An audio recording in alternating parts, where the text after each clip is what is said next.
শীতের এই সময়টাতে বাঁধাকপির পাকোড়া না হলেই চলেই না, কারণ বাঁধাকপির সিজন তো প্রায় চলে যাচ্ছে। সিজন চলে যাওয়ার আগে বানিয়ে ফেলুন এই মচমচে বাঁধাকপির পাকোড়া। বাঁধাকপির এই পাকোড়াগুলো বানাতে যেমন সহজ, খেতেও তেমন মজাদার। আসসালামু আলাইকুম everyone, welcome to my another video. আজকের ভিডিওতে দেখাবো বাঁধাকপির পাকোড়া। ঘরে থাকা অল্প কিছু উপকরণ দিয়ে এগুলো বানিয়ে নেওয়া যায়। আর এই বাঁধাকপির পাকোড়াগুলো বানাতে এতই সহজ যে কি বড় সবাই এই বাঁধাকপির পাকোড়াগুলো খেতে অনেক বেশি পছন্দ করে। আর এই সময়ে বাজারে অনেক বেশি বাঁধাকপি পাওয়া যায়। এখনই সময় এই বাঁধাকপি তৈরি করে খাওয়ার। পাকোড়া তৈরি করার জন্য এখানে আমি একটা বড় সাইজের বাঁধাকপি নিয়েছি। আমি এখানে মসুরির ডাল ব্যবহার করব, তাই এখানে আমি একটা বাঁধাকপির অর্ধেকটা নিব।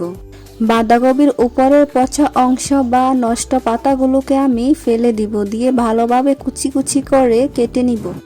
একটা বলের মধ্যে করে নিয়ে এগুলোকে ভালোভাবে ধুয়ে পানিটা ঝরিয়ে নেব।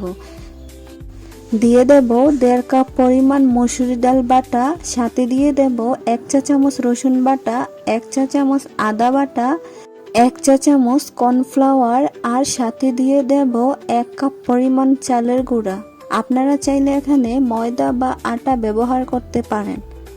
এতে করে বাঁধাকপির পাকোড়াগুলো অনেক বেশি ক্রিস্পি হবে। দেন দিয়ে দেব 1 কাপ পরিমাণ বেসন, সাথে দিয়ে দেব 1 চা চামচের মতো হলুদের গুঁড়া আর 1 চা চামচের মতো মরিচের গুঁড়া। আপনারা চাইলে ঝালের পরিমাণটা কমিয়ে বাড়িয়ে দিতে পারেন। দিয়ে দেব স্বাদ মতো লবণ আর 1 চা চামচ জিরের গুঁড়া। দিয়ে দেব 2 থেকে 3টা কাঁচামরিচ কুচি, এতে করে ফ্লেভারটা ভালো আসে। দিয়ে দেব স্বাদ মতো ধনিয়া পাতা কুচি, আর সবশেষে আমি একটা ডিম দিয়ে দেব। বাঁধাকপির পাকোড়ার স্বাদ বাড়ানোর জন্য এখানে আমি 2টা ম্যাজিক মশলা দিয়ে দেব। এটা সম্পূর্ণ অপশনাল, আপনারা চাইলে দিতে পারেন, আর না হয় স্কিপ করে চলে যেতে পারেন। এবার সবগুলো মিশ্রণকে ভালোভাবে একসাথে মিশিয়ে নিতে হবে। এখানে কোনো পানি ব্যবহার করা যাবে না, এমনিতে এগুলো দেখবেন আঠালো হয়ে এসেছে। দেখতেই পাচ্ছেন মিশ্রণটা কিরকম হয়েছে।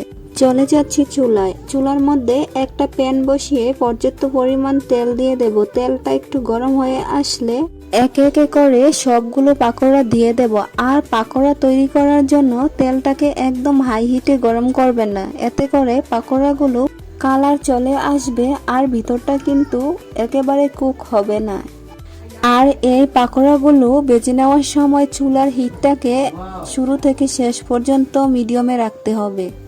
আর এই পাকোড়াগুলো একটু সময় নিয়ে ভাজতে হবে, এতে করে পাকোড়াগুলোর কালারও ঠিক আসবে আর ভিতরটাও কুক হবে। প্রায় 5 থেকে 6 মিনিট হাতে সময় নিয়ে পাকোড়াগুলোকে আমি উল্টে পাল্টে করে ভেজে নিয়েছি।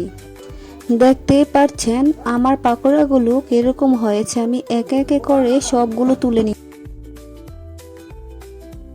রেডি হয়ে গেল মচমচে বাঁধাকপির পাকোড়া। দেখতে যেমন সুন্দর হয়েছে, খেতেও অনেক বেশি টেস্টি হয়েছে।